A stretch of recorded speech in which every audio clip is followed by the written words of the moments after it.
I'm very excited to be here with you guys. When Fermi told me about the topic, it was very broad. And I was trying to figure out a way to narrow it down based on my own experience and also something that you can take home with, right? Like he mentioned, I'm a co-founder of a PropTech company. We started literally after I finished university. Yeah. What I want to showcase to you guys is how to live in the future. The reason why it took us 5 years to get to this point is because when we started, we didn't really even, there was no market, there was nothing like Keble that existed at that point. But we figured out early enough that if we stuck on it, we would open up a new market for most people. So at the end of this conversation, whether you're an entrepreneur or whether you're in your, maybe you work for a company, you would always have something to look out for when you're saying, I want to live in the future. Yes, I'm in 2024, but my mindset is in 2030, right? So when I got the topic, I saw that, oh, we're talking about innovation. What is innovation? And I wanted us to take a step back to understand that we can't really get innovation without invention. So we have to create something to really innovate on top of it. So what is invention? Invention is basically creating something new. It's like something original, something that's never existed before. And innovation is basically improving on something that has existed. So I'm going to start off with taking us back to a couple of things that have existed that we all use today, but they were not necessarily inventions. They were basically innovations on the inventions that were created. So the first thing is fire. So this is the first Netflix and chill people. Everybody gathered around, they told stories, right? And everyone was in there like, relaxed, What happened to your family today? Oh, we didn't find food today, But my child was eaten by a dinosaur, right? Something like that. And they all came around to tell that story. But this was the point. Over 1 million years ago, fire was created. And the ripple effect of that invention was that we were able to create a number of things from that. The first thing we created was we could cook. Before we used to eat raw things. I don't know if anyone eats raw meat right now, but now you guys eat raw meat. Second thing that was an invention was, sorry, let's keep it there. Second thing was an invention was the concept of thinking machines. And the general thesis was that, by Alan Turing, was that, hey, this was 70 years ago. He wanted to understand how machines can essentially behave like human beings, can think like us. And I know, how many people use this, who uses ChatGPT here? Fantastic, yeah. Deep learning is a higher level of machine learning that can perform tasks, based on speech, natural language, and the likes. And we have a lot of innovations on that. You guys mentioned ChatGPT, Grok, BARD. Next slide. The internet. This is probably my favorite invention. And it was invented by the US Defense, right? And the general idea at that point was that they wanted to be able to transmit information from one base to the other without being disrupted, right? Who can give me a couple of innovations that came out of the invention of the internet? Okay, the man with the glasses. Yahoo Mail, yeah, fantastic. Thank you. Social media apps. Social media apps, fantastic. Yeah. Cryptocurrency, fantastic. So those are fantastic answers. And yes, those are innovations. Like the fact that you can browse on Google, is an innovation. The fact that you can buy stuff, you can pay online is an innovation. So in all of these cases, they were years ahead of what we can possibly do today. When Mark Zuckerberg was creating Facebook, he never in his wildest dreams would figure out that it was going to be a social network for the entire world. It was basically a social network for schools, right? And I think it's important for us as we're going through our journey in life to constantly live in the future, because it opens up opportunities that you're not too late for. The AI boom that we're in right now, people have been working on AI products for the past 5-10 years, and it's just now that they are benefiting from that, boom. But if you're starting now, I notice that some founders will be like, this is the time. You create a pitch deck, all of a sudden you have AI on top of blockchain in one company, and you're pitching to everyone. But what I wanted to ensure is that at least we understand where invention is and where innovation is going towards. So why is it important to innovate and to really think through what is needed?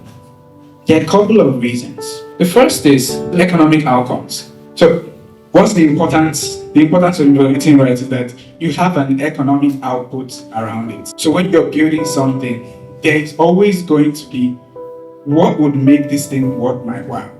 Like, if I'm building something, if I'm working in this company, if I'm thinking of ideas, is it worth my time? And usually you have to attach a monetary value to it. If not, I don't know how you're going to feed your family, essentially. And that is really important. So for the first 2 years of building Keble, we literally made zero revenue. Ask me what we are doing that time. I don't know, I cannot remember. But most of the time, we're basically talking to customers. We're talking to real estate developers. We're talking to potential investors on the platform. And at that time, our first thesis was that we wanted people to invest in real estate, but without paying the full amount. So you could stretch it over a period of 12 years, 10 years, as much as possible. And our website was very crappy. I remember at one point someone was saying that he cannot put money on this website because he doesn't understand what's going on. So our positioning was very terrible, and we made zero revenue in that point. And we had to rethink the whole model again, living in the future. How best can we position the product in a way that would increase some economic value, that would actually say, okay, we are making money and we can pay salaries and everybody could be fine. And that's how you need to think about the innovations that you're going into. What's the economic value, right? The second thing is ethical, so for good, right? It's really important that you're not creating, a solution that would end the world, in a couple of years' time, or something that could be disastrous, like COVID or something like that. You're creating one lab disease. But it's important to always think through around what is the implication of what I'm building. The time that I'm using to build this, is it going to help or progress humanity forward? Is it going to progress people forward? And you have to be really intentional about what is without this solution, what can happen? With this solution, is there a positive impact around it? And the last thing is sustainable outcomes. So you're always going to be thinking about innovation as how can people transcend this solution? It's not just for you today, but for the next person in the future, right? So for a typical example is, if you're a founder and you're building a tech solution, you're not just building for the first 100 customers, but you're building for the first 1 million customers, the first 2 million customers. How do you transcend that? If you're working in your organization, you're not just working for yourself, but you're building systems that can enable other people to learn from you, to understand how your workflow is. And that's a sustainable way to build innovation. So how to innovate better? Now, in the first 2 years I mentioned, we spent a lot of time talking to customers. And the year we launched, we decided to create, I don't know if David is here, David is not here. We decided to create a cult in Keble. And what does that mean? We wanted to create strong customer loyalty, that if they hear Keble outside, they will be hearing our names. That was the picture in our minds. That we need to make sure that we build a lot of customer base that if they see us outside, they'll be like, that's my company. Like they own us, right? And that's how you want to be thinking about innovations that you're making right now. You want some level of insane loyalty to your company or to your brand, right? How do you essentially do that? You don't do that by selling to them first, right? If you sell to them, if you sell to people first, they always run away. Nobody wants to pay anything. You do that by giving value first. And we spent a lot of time, I think in 2020, basically teaching around financial benefits, financial inclusion, how to invest. The whole team in Keble essentially became one giant investment advisory firm. And what that did for us is that we allowed ourselves to be in the shoes of our customers early on, to understand what their core needs are, and to enable us to provide the best service as much as possible to them. Another example would be my second company, Comfy. We're building essentially a property management software for property managers, whereby you can essentially manage all your properties in one place. And we spent the first year becoming property managers. What does that mean? I've never managed a property before, but I decided that, if I build a solution, I would spend the first year being a property manager and managing at least 10 properties by myself, and knowing exactly how those customers react. So firsthand, I know what they feel. Managing properties for people is a lot. So someone will call you in the middle of the night and they'll tell you that, the light is not working. The light is not working. Someone is going to rent for 2 years and you have to take them off your property. So at that point, the reason for that idea is that the reason for that concept is, how do I learn what my customers want? How do I become part of them and essentially build solutions for them? So you really have to understand who you're talking to. That's being customer centric. The second thing in innovating better is that you have to embrace failure. So a lot of times you're going to get no's. I don't know who are entrepreneurs here. I don't want to take this. Fantastic. Even if you're not an entrepreneur, as yourself, you're building your own personal brand, right? So you're constantly selling yourself regardless. So if you're selling yourself and you're selling your business, you're constantly going to be in a state of search. Like, how do I get to the next level? How do I get to the next level? And now the conversation is essentially going to look like this. For a business, you're trying to maybe raise funding, or you're trying to speak to customers, you're trying to close the deal. If you're trying to close a deal, for example, for Keble now, we say, okay, let's speak to 100 customers. 100 customers, we're going to get 10% of them to invest on the platform. So that means you're going to get 90 no's. That's a lot of trauma for a person, right? If you're going to get a job or you're going to apply for your next work, there's a good chance that you're going to apply multiple times to get that job. So you need to condition your mind to be prepared for that, because there will be a lot of shock. As a business owner, you're going to be receiving the shock directly. Maybe your team members might not see that shock immediately, but you're going to constantly be hit by that shock. So you really need to think around how to embrace it and be part of it, right? And hopefully maneuver around that failure. Now, if you're building something for the future, that's something that you have to deal with, because within the immediate term, you're not in the present. It's not working right now. It's something that will work sometime later. So you have to be comfortable with saying, it will take time.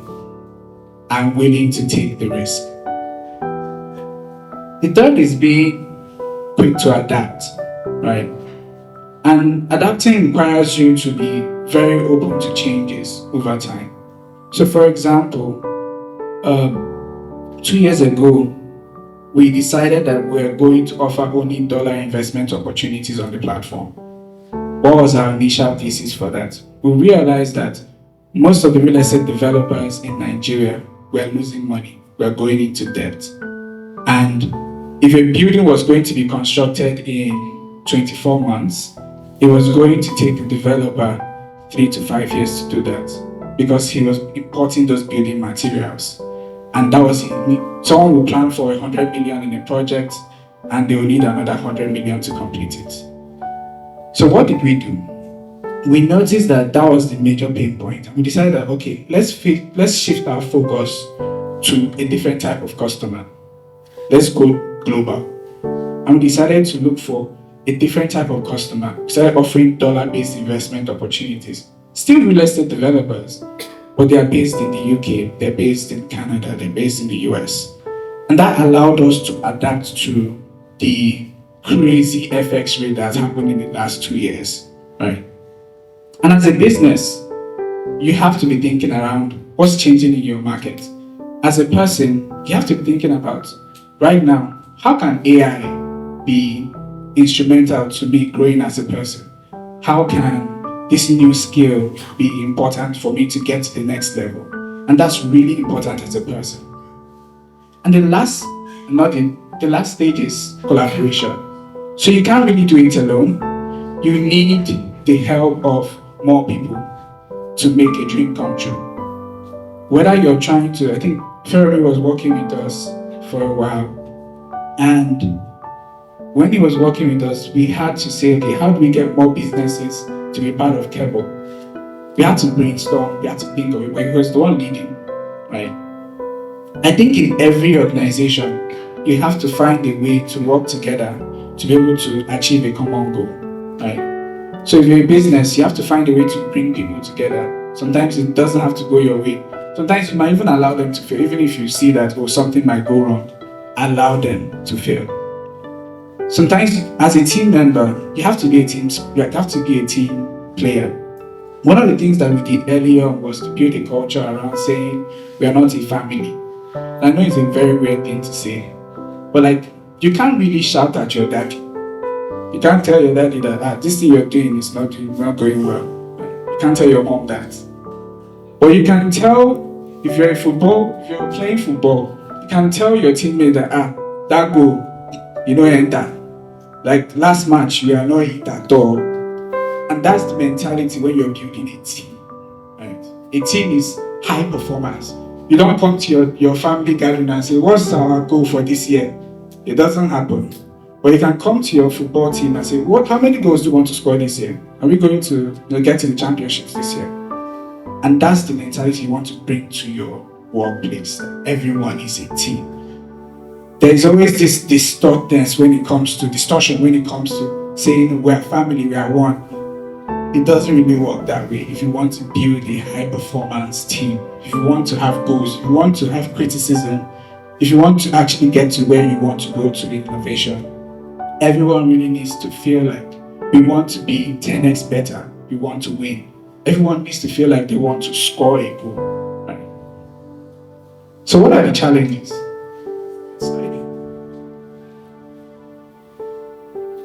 So I divided it into 4 major challenges. The first is the lack of vision. So there's this common saying that the blind can't really lead the blind. So if you're working in an organization and you notice that every 2 market days, your company vision used to change. Before you guys were focused on food delivery, now you're in car delivery. Next thing, you're a social media platform. So you really need to think around how, in terms of innovation, there is always a focal point of where we are heading to. Everyone is aligned with saying, we want to get to this point. Now, the execution to get to that point is a whole lot of conversation. It can happen in different ways, right? But the vision is always the same. The vision can change, but it doesn't change every 2 market days. It requires a lot of thought process, right? The second thing is culture, lack of motivation. So with each level of your lives, you're basically motivated by complex things. Sometimes it might be money. Like right now, some people are like, I'm not taking this job if it's not paying me XY salary. That's it. And some people are like, this might be a good opportunity for me to meet new people, to learn new, and that's a whole different motivation entirely. You need to know what motivates you, right? And you have to be willing to be very open to yourself when it comes to motivation. I'm very honest. In Keble, what we do is that I usually ask my team members every single month, because it changes every single month for some reason. What can I do right now to make you work better? And you'll be surprised the variations of answers that I get. The first is someone will tell you that, bro, rice is now 90,000 naira. My house rent has increased. The transport that we're taking 1.5 is now 3,000 naira, right? That's doubled. What I need right now, what I really need right now is money. And you say, okay, this person's goal is that if I top his salary, he's going to perform better, and that is it, right? Another person can be just titled. He just wants to update his LinkedIn profile. That's it. Like, he's the same work or the same salary, but he literally just wants to be head of product, and maybe he was associate product manager the other time. You have to be considerate to that fact and think about it, right? Because it actually affects the innovation, that actually affects the culture of the company, and that leads to you not even achieving the goal. So you always have to be cognizant of that. The third thing is lack of the right team. So hiring problem. Now, I'm of the opinion that there is no bad hire. It's just the process of hiring. And the reason for that is everyone has different skills. Everyone has different personalities. And you really need to be clear on what the personality of the firm you're working in looks like. If you're coming into a firm and everybody is jai, and you're not a jai person, you're going to be uncomfortable throughout the whole process, right? If you're coming to a company and they're serious minded, like nobody is smiling in that company, you'll be cracking jokes, but nobody is smiling with you. They're very serious. Maybe, and you're the person that this environment is not favorable for you, it's going to affect you. So I think what people fail in the hiring process really is at the early stage of your business or at the early stage of the company is hiring people that are literally opposite to the culture of the company, right? So a typical example is PayPal. Now, if you look at, you guys have heard of PayPal Mafia, right? Most of the founding team members were from the same school. They play poker together, they play chess together, and they think the same way, right? The ability for them to think the same way at that early stage will help them to get to the next level. Now, we're not talking about big organizations that obviously you can't really bring everybody that have the same mindset to the company. But at the early stage of things, you really have to find your tribe in the company, in what you're building, because that creates a lot of magic that happens. If imagine someone thinking just like you, like the same way, literally, they like the same thing you like, you would have a fantastic conversation with the person. You know, you can talk to yourself for hours. I don't know if people talk to themselves here, but you can talk to yourself for hours because you know yourself well. You can find different points. And that brings magic, because if you're trying to solve a problem, you would find it easy to communicate, and a lot of magic happens when you communicate a problem together. And the last thing is expectations. Someone told me earlier in my entrepreneurship career that it will take 5 to 10 years for what I'm doing to make sense. And I laughed and I said, no problem. Another person told me that it would actually be harder than you expect. In fact, the word he uses, don't underestimate what you're working on. Because that's a lot. You see that, I'm coming into a firm and it's small. But when you get there, maybe you're head of product, or you're doing the work of chief product officer. You're doing the work of CEO too.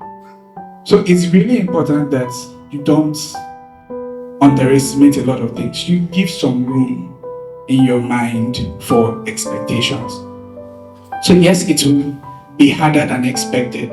You have to be aware of that. It will take longer than expected. You have to be aware of that. But at the end, it should be rewarding, right? And you should be able to know the difference when something is going to be rewarding or not. Next slide. So, yeah. So where are you living? I think that we started off the conversation with living in the future. And the general idea of this conversation really is we want to make sure that we are always thinking of the future. We've already lived the past. We're currently in the present. But if you want innovation to happen, you should be in the future. You should be thinking 5 years from now, 10 years from now. And a lot of conversation that I've heard is, out of Nigeria. So people don't believe in Nigeria again. And that's perfectly fine. But you should believe in yourself. And that's the most important thing, right? Next slide. We have one last thing. Oh yes. You can bring out your phones now and scan. I think I'm giving away $100 to a couple of people in the crowd. So what you're going to do is that you're going to scan the QR code with the referral link there. And when you sign up, hopefully Ferrobi would give you guys a chance to own a piece of property on Keble. Make sure you use the QR code so that I will know that they're coming from this crowd, because I wouldn't know actually. And Ferrobi will be able to do that. So thank you so much for listening. Thank you so much.